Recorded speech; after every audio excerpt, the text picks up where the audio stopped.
Warahmatullahi wabarakatuh. Alhamdulillah rabbil alamin wassalatu wassalamu ala asrofil anbiya wal mursalin sayyidina wa maulana Muhammadin wa ala alihi wa ashabihi ajmain.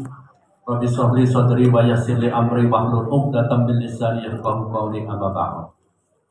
Hadratul mukarramin yang saya hormati Bapak Kepala Kantor Kementerian Agama Kota Semarang, Pak Mutasid, tadi sudah izin kepada saya, dan Bapak Kepala Dinas Kota Semarang yang dalam hal ini diwakili oleh Pak Masukin, dan KSPAI tadi sudah juga izin. Terus para pengawas ini apa, Pak Dr. Fauzin dan Pak Sadi dan tadi Pak Sihab izin juga. Nah diterus-terusnya aku ya izin. Kacau kan. Paling menyampaikan sesuatu terakhir itu Pak ya enggak. Terus gitu-gitu terus. Lalu saya tuh pengen tausiah itu yang awal aja, supaya dia mendengarkan. Oh gajinya ya bodoh Pak. Alhamdulillah. Bapak Aksan tinggal tadi pesan juga. Beliau ini adalah ketua MGRI sebelum saya. Jadi tahun berapa Pak Fauzin ya? 2 periode. Beliau terus saya, dan saya juga 2 periode. Maka saya melihat wajah-wajah ini, alhamdulillah ada Bu Nur, ada teman-teman lama ini, Pak Dokter, nah kayak yang baru lulus kemarin, SMA SMP 4, Pak Fadol, dan juga SMA 8, dan semuanya. Nah hanya Pak Jum dulu gerombolan saya, ya. Tapi memiliki prestasi. Apa prestasinya? Ini Pak Parjo, saya hormati Pak Parjo. Satu-satunya ketika era saya yang bisa mengantarkan untuk ada anggaran, itu era saya. Alhamdulillah. Tepuk tangan. Luar biasa. Masih hebat Parjo ya. Mudah-mudahan nanti Pak Parjo setelah andai kata lengser ya urung batal, enggak apa-apa lah. Terus lanjut aja. Itu kira-kira. Sehingga dulu Pak Bunyamin saya dipercaya oleh teman-teman caranya supaya tidak iuran terus alhamdulillah mendapatkan anggaran-anggaran dari MDMP, ada Pak Rokin, ada Pak Du, semuanya dulu itu kehidupan saya. Dan juga tak kalah penting saya hormati Kepala SMP Al-Azhar, alhamdulillah yang sudah bisa menyediakan seperti ini. Ketua NGMP Pak Arjio dan Pak Fadol juga dari AKPAI, alhamdulillah bisa hadir semuanya, dan teman-teman guru agama yang saya hormati, yang saya banggakan. Saya akan ngimbangi MC. Sebetulnya saya membaca pantun boleh ya? Nah, supaya nggak diimbangi nanti bahaya. Maka saya harus imbangi. Mudah-mudahan. Nanti disebut cakep boleh karena saya sudah cakep. Ya. Enggak juga sudah cakep. Di kelas ilmu agama dibagi. Cakep. Nasihat bijak selalu terngiang. Cakep. Rindu aku hati pada guru-guru PAI. Cakep. Ilmunya laksana pelita di jalan. Luar biasa. Amin. Luar biasa. Memang saya rindu ini. Satu lagi ya? Lanjutkan Bapak. Lanjutkan. Adab dan akhlak selalu ditanamkan. Cakep. Guru-guru PAI teladan sangat mulia. Cakep. Rasa rindu sungguh mendalam pada ilmu yang telah dibagikan semuanya. Cakep. Amin. Pasal tadi keteladanan toh. Nanti Bu pantunnya ya ora apa-apa. Nanti kita lanjutkan. Baik, alhamdulillah syukur wa alhamdulillah la haula wala quwata illa billah. Amma ba'd. Saya kebagian halal bihalal. Pembinaan tadi sudah selesai. Mohon izin saya bukan gaya ya. Kok pakai kursi segala tadi tuh. Ini ceritanya sedikit ya, 5 menit aja. 2 minggu lalu saya itu nonton bal-balan maniak saya antar Liverpool dan Tottenham. Kudu ngerti ngene iki. Ono sing nonton, menang mana? Tuh. Ini kalah dengan Mocone kalah. Menang 2-1 untuk Liverpool. Ada apa di sana Liverpool? Oh kan gitu. Ada Muhammad Salah yang sering saya tulis di Suara Merdeka. Muhammad Salah adalah merupakan top pemain dunia di Mesir yang dikontrak oleh Liverpool. Gajinya setiap minggu adalah 10,7 miliar itu per minggu. Nah, salarinya Pak Sadi tadi terus pamer tentang masalah apa? Royalti kalah Pak. Kalah, tidak ada apa-apanya. Kalah. Per minggu 10,7 miliar. Itu pemain top dunia, Muslim juga. Tapi yang sudah saya gandrungi dia ini, saya rindukan dia ini adalah pemain Muslim, pemain Mesir yang dikontrak oleh Liverpool, sehingga setiap bulan itu adalah sekarang bisa membangun rumah sakit untuk kanker anak yang ada di Mesir. Top lagi. Top itu yang diharapkan. Ya, memiliki profesi Muslim luar biasa. Beda dengan pemain Indonesia, dia tetap si Muhammad Salah itu adalah selalu kosong. Ketika dia main sepak bola pas kosong, saya punya wawancaranya sama dia ini, dilansir oleh TV, dia tetap berpuasa. Karena itu adalah merupakan satu anugerah Allah, saya relaskan. Beda dengan PSIS gimana? PSIS latihan sore, waktu poso, buka kabeh kok. Ngeri lah, ini sampai juara degradasi ancaman. Nah ini menjadi pembelajaran. Muhammad Salah luar biasa. Dia seorang Muslim, taat beragama, gajinya yaitu apa? Separuhnya adalah untuk membangun rumah sakit yang ada di Mesir, membangun rumah sakit kanker anak. Kanker hati anak. Luar biasa. Ini Muhammad, aslinya itu Muhammad Soleh, tapi Muhammad Salah. Maka kalau kalian membaca Suara Merdeka beberapa orang yang lalu, saya baca adalah judulnya Belajar Muhammad Salah. Judulnya Belajar Muhammad Salah. Itu kan jadi membuat suatu tema, judul itu harus bisa menarik. Ya, bisa menarik itu. Jangan sampai Muhammad Salah enggak bisa, supaya orang itu ada tertarikan tentang masalah judul. Judulnya sangat menarik, pun tidak akan membaca. Belajar terhadap Muhammad Salah itu menarik. Misalnya guru-guru PAI yang sekarang banyak yang diiklankan tentang masalah perceraian, itu menarik. Ini Pak Fauzi ditulis ini. Menarik. Saya itu setiap hari buat guru kuanti, buat SMP, Pak masukin. Ini yang jaringan sampaikan itu. Betapa banyaknya sekarang guru SD, saya guru NI, punya anak 2, punya anak 1, saya butuh suami gitu. Ngeri kok, ngeri. Cocok ya? Makasih. Pak Rokin cocok. Ditampilkan macam-macam masya Allah. Ini tengah nopo orang. Apa membanya menggoda. Tapi yang jelas, sebuah penelitian yang ada di Brebes ini, itu luar biasa. Bahwa guru-guru setelah sertifikasi ini luar biasa. Ya, jadi apa? Bentuk perceraiannya meninggi.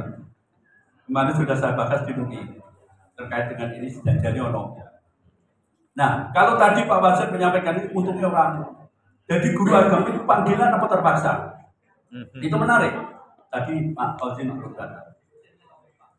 Apakah karena terpaksa terus merasa terpanggil atau kebalikan tidak sama sekali? Yang suka adalah pas ketika pencairan masalah sertifikasi. Multazam, ini saya pikir di kota Semarang tidak ada. Saya tidak pernah sertifikasi Pak. Ngeri Pak Fauzin saksinya. Dulu kemenangnya itu Pak Habib ya. Kenapa? Saya itu mendapat 2. Ini cerita sedikit 5 menit tadi 5 menit. 5 menit tadi kan jatah saya itu kan 20 menit nanti selesai. Saya itu mendapat beasiswa 2. Yang satu adalah dari Habibie Center di Gajah Mada. 1. Yang kedua di di di UIN, di Jogja juga, bukan di UNSIK, dari Universitas Negeri Yogyakarta, itu dari Dikti, dua-duanya. Kalau saya ambil berat, jadi saya nanti termasuk orang yang menyalahi aturan sehingga ada anggaran double. Lebih baik saya tinggalkan. Nah, jenengan pilih mana? Ini tantangan dulu, Pak Bos. Pilih sertifikasi atau pilih kuliah? Kuliah. Oh, Pak Ramani toh? Kuliah. Multazam dengan konsekuensi, pilih kuliah. Meskipun dengan izin dulu itu wali kotanya masih Pak Hendi. Kuliah aja, diberi surat izin sehingga konsekuensinya saya harus mencari guru. Jadi saya itu harus gaji guru setiap bulan. Tak gaji guru. Ini Arif tahu. Semua teman-teman saya tahu. Pak Multazam itu golek guru, ini ada Gunur Aini juga. Ya. Jadi kira-kira wani enggak seperti ini? Memang Multazam itu tipologinya adalah enggak pengen puas. Ya pengen maju terus, pengen maju. Sampai itu tak tinggal. Loh, kok hebat banget kamu rasa sertifikasi enggak? Enggak apa-apa. Terus Allah akan beri rezeki yang lain gitu. Pokoknya bahasa saya gitu aja. Tapi itu betul-betul memang berat ujian seperti itu menjadi guru agama waktu itu. Nah, setelah lulus saya ditawari di UNDIP atau di UNES. Saya harus yang cepat mana? Ternyata diproses di UNES. Langsung saya urusi di UNDIP telat. Pak Yos, mau dasar? Loh, katanya mau kan? Loh, Bapak kan ini sudah proses ke Jakarta, Pak. Waduh, tapi ya pun nanti saya berbesarnya ada di UNDIP. Ini kelakar saya ya seperti itu. Jadi itulah kira-kira sebuah perjuangan saya, dan saya menjadi guru agama. Saya sangat bangga apa yang disampaikan oleh tadi kepala dinas yang diwakili oleh Pak Mas tadi luar biasa. Era sekarang ini luar biasa, Bapak. Kalau kita merujuk kepada informasi-informasi yang sampai sekarang ini, jadi guru agama ini berjuang betul. Berjuangnya satu ya. Ini menyangkut di dalam satu ayat surat Muhammad ya. Ayat 7 itu, ya ayyuhalladzina amanu in tansurullaha yansurkumullah fasabbit aqdamakum fayusabbit aqdamakum. Kalau kita ini jadi guru-guru agama ini menanamkan nilai-nilai kepada anak-anak kita, pasti insya Allah Allah itu akan memberi jalan, memberi ketetapan kepada kita.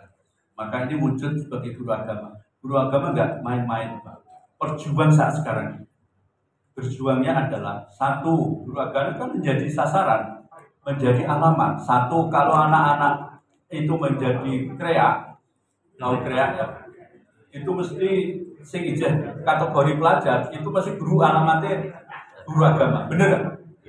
Guru agama siapa tahu ini? Yang kedua, anak-anak didik kita kok sering keplek, itu mesti guru agama. Kemarin saya membaca orang saya sebut siswanya, pokoknya ada di Kota Semarang, saya sudah mendapat laporan. Kok iso hamil? Guru agama ini soal guru itu kan mumet nopo. Jadi guru agama. Maka ini saya katakan intan surullah. Berjuang, Pak, kita ini jadi guru agama. Gak main-main di era digital sekarang. Gak main-main, Pak. Tapi saya mohon kepada teman-teman guru, mari kita kuatkan dengan kekuatan iman kita, takwa kita pada Allah. Ini adalah di era kita berjuang saat sekarang ini. Jangan sampai seenaknya sendiri. Ya, kita harus betul-betul. Maka Allah itu akan menetapkan dalam hal fayusabbit inti maknanya adalah ditetapkan tidak hanya dari aspek ekonomi, tapi juga aspek ketenangan, keberkahan. Ini juga termasuk ini. Ini dalam satu ayat yang menarik menurut saya. Maka menjadi guru agama ini adalah merupakan satu lahan ibadah. Okay? Lahan ojo kita itu kebahagiaan itu ditentukan oleh dua hal. Satu, tidak boleh nginceng tonggone. Maksudnya ya temane, wah ini kok ini enak ya, kita teman guru ini. Kamu kok enak, orang tahu piket, Pikir bukti guru ngajar pikir bukti tinggali terus. Tapi Pak Rocky biasanya. Pak Rocky. Gajinya kodor. Sing enak piye? Coba itu ngajarku berapa jam? Sekarang maaf, ngajari teman-teman berapa jam? 30. Orang iso curhat tapi yang disampaikan oleh Pak Kepala Dinas. Piye caranya itu? Bawa kasur sisang lain di sana untuk bisa, masya Allah. Guru berat, memang itu tadi saya sampaikan bahwa perjuangannya yang luar biasa. Ya guru-guru agama kita ini. Terus kalau kita tetap, insya Allah mas percaya aja. Kalau kita itu tadi intan surullah, menolong agama Allah, ya pasti Allah kamu yakin. Tidak dapat dari sekolah, dapat dari luar. Termasuk dari saat tadi konsep saya. Pesuran untuk sertifikasi rapopo. Dan alhamdulillah juga untuk serdos. Sertifikasi do. Ekspor dua itu. Pesuran masalah. Aku gaji guru. Yang to bae ono bae. Yang penting itu. Jadi kita kebahagiaan itu ojo kita itu nginceng tonggone, koncone. Tidak usah lah. Urip itu hanya ditentukan oleh saling sawat sinawa. Apa itu enak atau bira-biri ke sana tak delok waduh minum mau tekan balik diamplopi terus apa meneh ya kan repot ini kalau kita nyamang-nyamang. Kita yang menjadi guru biasa ya maka tidak boleh melihat seperti itu. Allah itu sudah menetapkan kita. Maka rezeki itu wonten tiga. Yang pertama adalah ar-rizqu mutlaqan. Ini ora usah terangke. Ora usah tak dawake rezeki. Ar-rizqu mutlaqan itu wis sing wis diwehi makhluk-makhluk ana nyamuk dan sebagainya wis ora usah terangke. Yang kedua sing tak terangke. Yang kedua adalah ar-rizqu mukhtaron sing jenengan. Jadi rezeki yang melalui ikhtiar ini jenengan iki termasuk Pak Multazam. Itu rezeki yang dibangun oleh dengan sebuah ikhtiar. Gitu aja. Kita itu kadang-kadang masih orang ikhlas, ya. Sudah sering ngomong, ya kan, ndas dinggo sikil dinggo ndas, sering dengar ya. Duku ijaz menita ini, dia tetap kere, ini perlu kita tanamkan kepada teman-teman. Rezeki ya, al-ikhtiar, ar-rizqu mukhtar ini, rezeki yang diikhtiar ini luar biasa, Pak. Bisa jadi dialamatkan kepada jenengan yang berikhtiar. Bisa jadi rezeki itu adalah dialamatkan kepada ibu kita, pada anak kita. Anak kita alhamdulillah diterima di suatu jadi PNS, jadi sekolahnya sampai S2, sampai S3 seperti itu kan rezeki. Dan kalau kita memikirkan matematik, bubar Pak. Bubar itu berantem terus pada suami kita. Pasti. Yang kedua, yang satu rasa terang. Ar-rizqu min haitsu la yahtasib. Rezeki yang tidak disangka-sangka. Ya. Rezeki sing enggak disangka-sangka. Kemarin saya ngisi halal bihalal itu di perusahaan daerah, Perusda. Ya, komisarisnya itu ada Pak mantunya Pak Muladi, macam-macam juga begitu. Perusahaan daerah provinsi. Ini Kesambi, hotel Kesambi tempatnya. Aku baru itu mendengarkan bahwa yang hadir nanti adalah daftar hadirnya akan ditukar dengan uang saku. Bukan anak MDB, saya nggak tahu. Honoran. Sama. Alhamdulillah. Hari kerjus. Itu baru. Artinya begini. Mereka memiliki sebuah prestasi yang luar biasa di dalam satu perusahaan daerah macam-macam gitu. Jadi kenal semuanya, direksi sejabatannya itu kan ada namanya perusahaan daerah. Terus macam-macam itu. Yo, ono S, ono perusahaan macam-macam sejabatannya ada seperti itu. Nah, alhamdulillah kebetulan saya di bidang gitu kan. Kebetulan paket yo sama seperti di sini. Jadwalnya rasa kakek.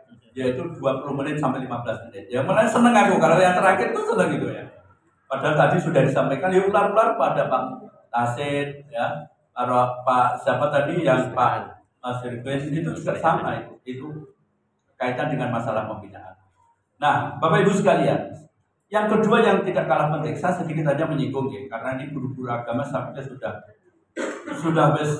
familiar lah tentang halal bihalal. Tapi satu hal yang penting, halal bihalalin, ya halal bihalalin. Ini konsep apa sebenarnya?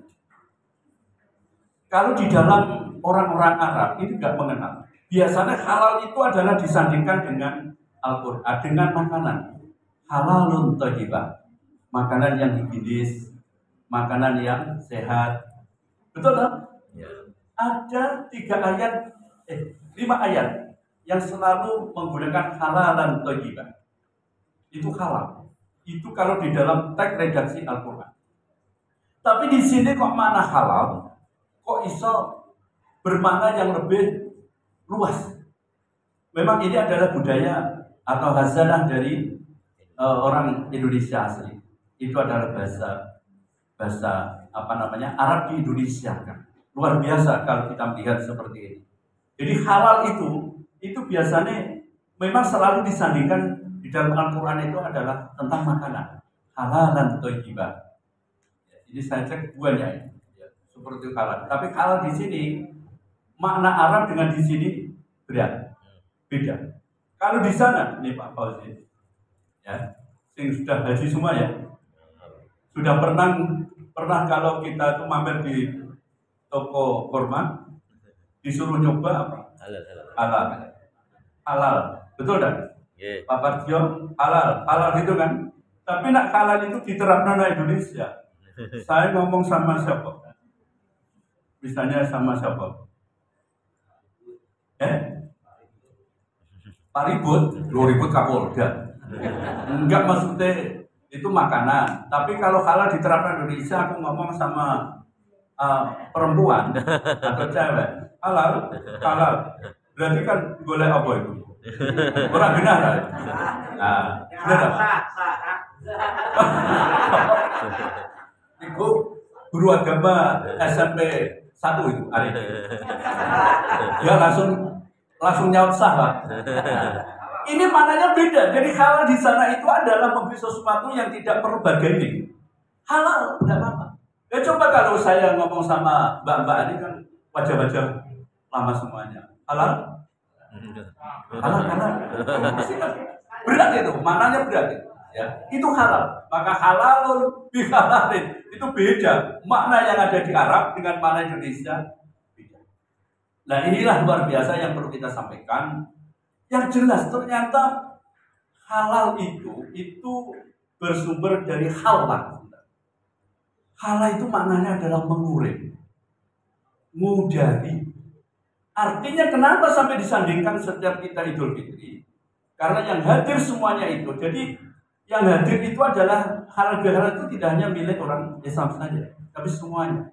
Karena kita ini adalah halal, itu adalah mengurai. Segala sesuatu kita urai. Segala sesuatu kita rembuk, kita udari. Benar maknanya itu. Jadi kalau kita sudah halal bihalal, kok hati kita kok masih gerutu itu bahasa. Oh enggak? Jadi kan apa? Gerudel itu apa? Nah, aneh-aneh toh. Ono sing mengeluh, ono sing ngeluh, ono sing gerundel, ono. Ya, wes pokok itulah ya kira-kira. Nah, jadi mengurai dari kata halal sebenarnya. Jadi halal ini adalah maknanya banyak, ada 7 makna. Ya di antaranya itu tadi. Mengurai, mudari, terus mudari yang sudah ada bundelan, maksudnya itu bundelannya itu selama ini adalah sesuatu yang sulit diurai dan lain sebagainya. Ya termasuk akad itu, maknanya kan beda.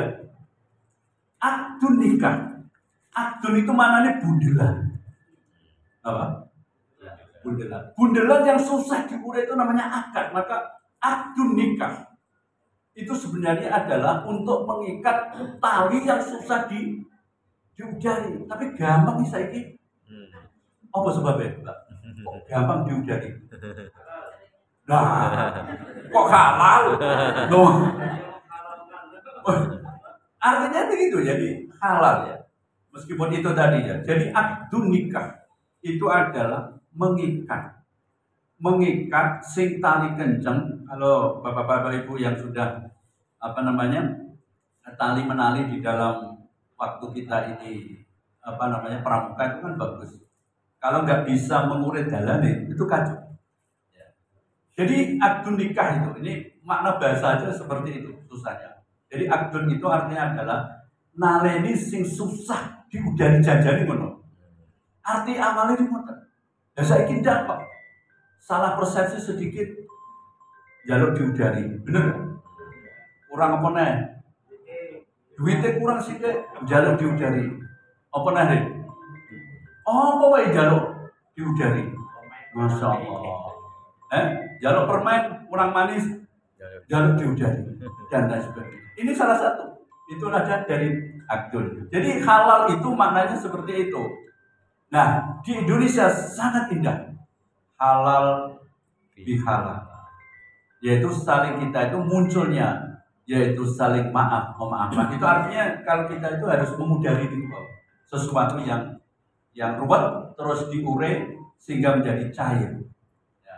Kalau dulu juga sama. Kalau di Keraton Solo itu juga ada antara bangsawan dengan rakyat juga sama.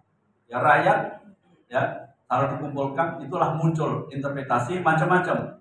Sekarang sudah muncul ya dikembangkan halal bihalal itu. Ono sing kosong-kosong apa nih?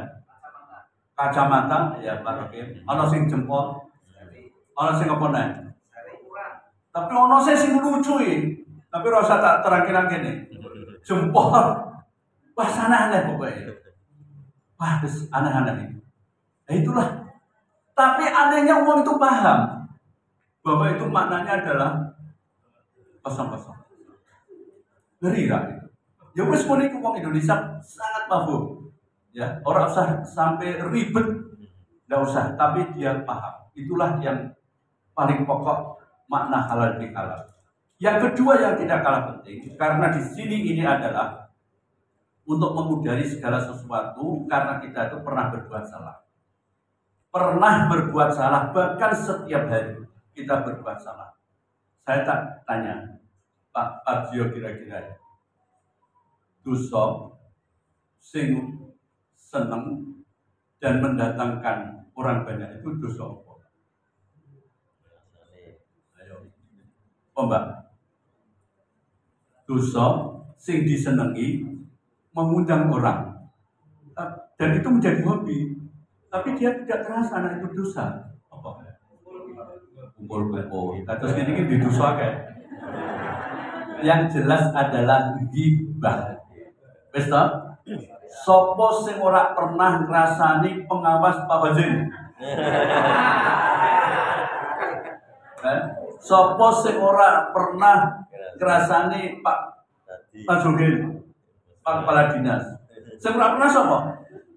Dan itu dua bolo. Orang ngerasani dhewean itu beda. Ngerasani kok dhewean umi-umi. Itu namanya orang ngerasani tapi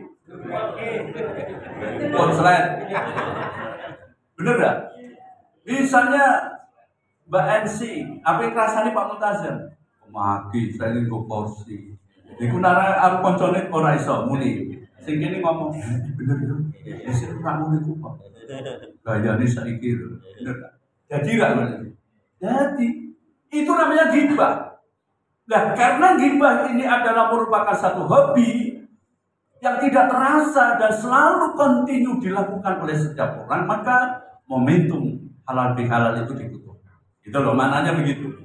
Dan bahkan dibutuhkan itu tidak hanya tataran di dalam hubungan kita secara horizontal saja, tapi juga vertikal, yaitu sampai di tataran maghfirah. Maka ayat yang dibaca oleh Qori tadi, apa tadi? Apa? Wasari'u iku terus ya. Wasari'u ila maghfiratin min rabbikum wa jannah. Wa jannatin arduhas samawati wal ardh mu'iddat lil muttaqin. Nah, yang di sini ada stressing kalau kita menurut tafsirnya Ar-Razi, muttaqin di sini di dalam ayat ini implikasinya adalah orang yang mampu untuk menegakkan apa yang diamanahkan kepada kita itu termasuk bagian orang yang mustaqim. Yang kedua adalah ayat berikutnya, alladzi yunfikuna fis sarra wad dharra wal kadhiminal ghaidha wal 'afi 'anil nas. Sopo sing iso jawab di sini? Ibu, mana tadi yang pintar bahasa Arab tadi? Di sini kok orang minan nas, kenapa Bu? Kok anin nas?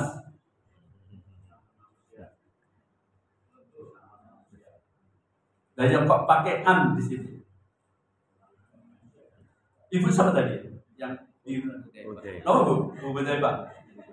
Kok orang minan nas? Alladzina yunfikuna fis sarra wad dharra wal kadhiminal ghaidha wal 'afi 'anil nas. Bukan minan nas. Ini kan menarik. Apa Bu?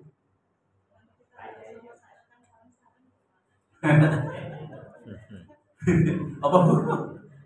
Orang minan nas, ayatnya itu orang minan, tapi anin serasa tak terang dewe. Gue dan rampung besok diundangnya. Ini menarik. Ayat ini Bisara Wadara, kita itu kalau ingin menjadi komitmen di dalam beragama kita, apa yang harus kita lakukan sebagai guru-guru agama yang bisa menanamkan tadi pada nilai-nilai, yaitu intansurullah, menolong agama Allah, insya Allah kita itu akan ditetapkan, yaitu akan ditolong oleh Allah Subhanahu wa Ta'ala. Yang tidak kalah penting adalah sampai kita ini tidak hanya hubungan pada sesama manusia, tapi juga hubungan Allah yang diperjuangkan. Wasari'u ila maghfirah. Ya, jadi sampai kita itu maghfirah pada Allah Subhanahu wa Ta'ala. Yang terakhir yang tidak kalah penting ini yang poinnya. Jadi kalau kita ini sudah tahu bahwa omon-omon, gerendengan itu adalah merupakan satu hobi setiap orang. Bahwa di sini adalah kita datangkan bahwa itu adalah perbuatan yang disukai oleh manusia, tapi memiliki dosa, ya, tidak terasa jadi hobi. Maka setelah ini harus kita uraikan di dalam hal ini, yaitu omon-omon dan lain sebagainya, supaya kita ini tidak ada sesuatu yang ada di dalam ganjilan di dalam hati kita. Yang terakhir kali, kalau kita sudah Idul Fitri, fitrah.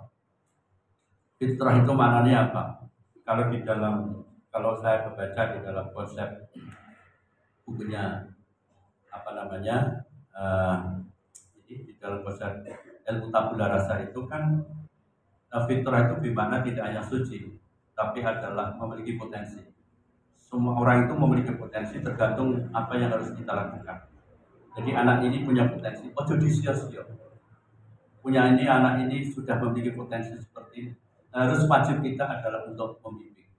Ya inilah yang sebenarnya fitrah manusia. Nah fitrah manusia itu tadi adalah ingin nolong, ingin berinfak, ingin sedekah.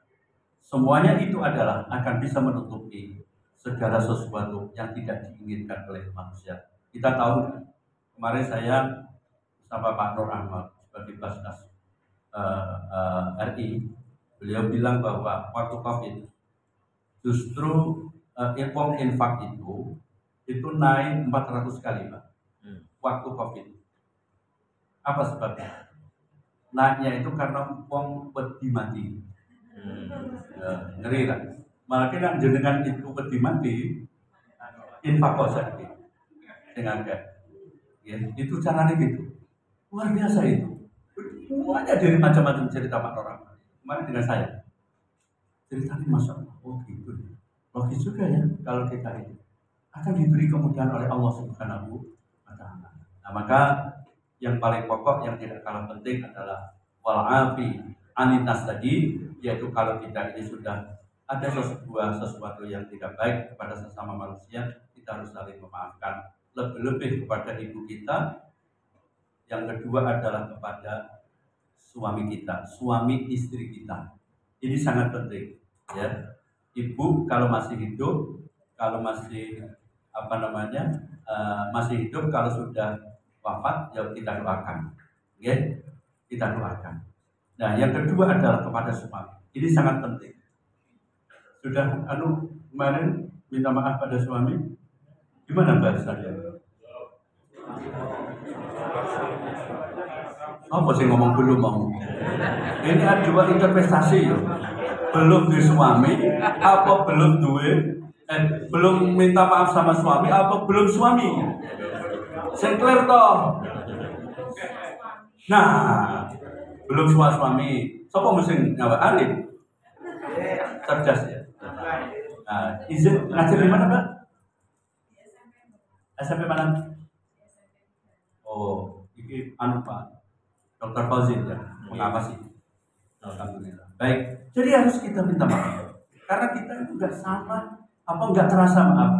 Salah kita itu nggak terasa. Setiap hari kerasani pada pimpinannya, kepada temannya, itu namanya ghibah. Ghibah itu yang omon-omon, ngerasani, dan itu mendatangkan teman dan asik. Coba kalau nggak percaya. Ono koncone tepat telat, rasani lah. Nah, telat terus pikirnya di benok ini. Oh, itu. Ya wes, anu lah itu. Apa Tuhan, koncone itu diremeng dan baik. Itulah kira-kira Bapak Ibu sekalian yang saya hormati. Saya merasa bahagia, merasa senang bisa bertemu pada teman-teman yang PAI di sini. Ya, PAI, mari kita tadi yang sudah saya sampaikan. Yang penting adalah kita niati intan surullah. Ya, ini sangat penting yang harus kita landasi dengan keikhlasan di dalam hati kita. Mudah-mudahan Bapak Ibu sekalian, karena pas 20 menit sehingga tidak usah saya. Ini kan musimnya efisiensi, sehingga saya juga harus menyesuaikan. Ya, juga saya juga harus melakukan. Dampak ini harus kita amankan efisiensi ini. Kalau lama-lama berat, nanti malah menimbulkan gibah terus, ceramah rampung. Bayarannya piro toh? Oh, kalau sudah sampai gibah orang rame-rame, terus itu nanti ada passing grade-nya naik, itu menjadi fitnah. Padahal fitnah itu adalah lebih ke itu bahaya. Oke, saya pikir itu. Dan saya juga mohon maaf yang sebesar-besarnya apabila tutur kata yang kurang berkenan pada Bapak Ibu sekalian. Selamat kita berjuang ya untuk menolong agama Allah yang sudah saya sampaikan tadi dan diniati dengan ikhlas. Insya Allah Allah akan menolong panjenengan semuanya. Tidak usah kita gerusulo terus gerutu dan lain sebagainya. Ikhlas, ikhtiar ikhlas. Insya Allah akan menjadi sesuatu yang baik. Amin. Sekian dan mohon maaf yang sebesar-besarnya. Kurang lebihnya mohon maaf. Assalamualaikum warahmatullahi wabarakatuh.